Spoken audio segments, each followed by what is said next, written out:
عمرك سألت نفسك البرطمان ده اللي هوس الملايين حوالين العالم وبقى أساسي في كل بيت وراسم البسمة على وش الصغير والكبير؟ ايه حكايته؟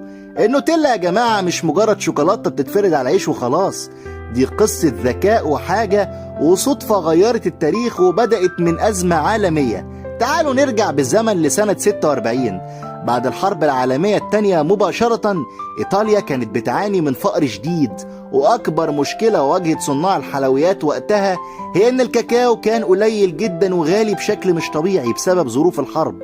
هنا ظهر بطل قصتنا، صانع معجنات إيطالي ذكي جدا اسمه بيبيترو فيريرو. بيبيترو قاعد يفكر إزاي أعمل منتج شوكولاتة طعمه حلو ويكون رخيص وفي متناول يد الجميع ومن غير ما استهلك كاكاو كتير. بيبيترو بص حواليه في منطقة بيدمونت الإيطالية ولقى إن عندهم ثروة مش مستغلة، شجر البندق مالي المكان.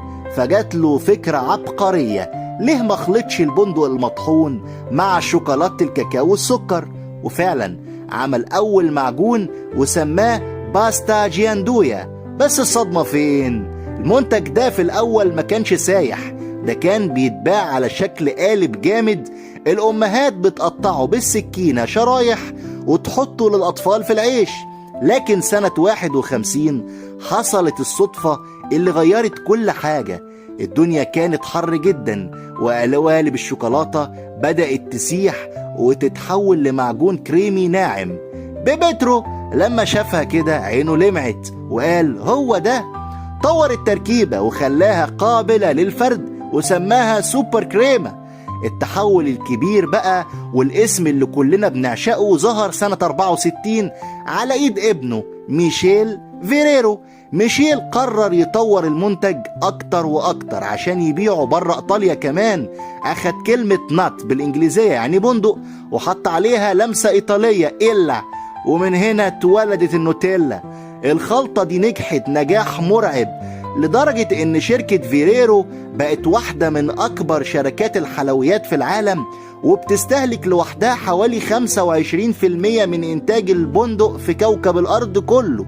يعني ربع بندق العالم بيروح عشان البرطمان اللي في ايدك ده. والنهاردة النوتيلا ما بقتش مجرد اكل، دي بقى ليها يوم عالمي بيحتفل بيه الملايين يوم 5 فبراير من كل سنة. دي كانت حكاية البرطمان السحري اللي بدأ بأزمة البندق وبقى إمبراطورية بمليارات الدولارات. قول لي بقى في التعليقات، بتحب تاكل النوتيلا بالمعلقة كده على طول ولا في سندوتش؟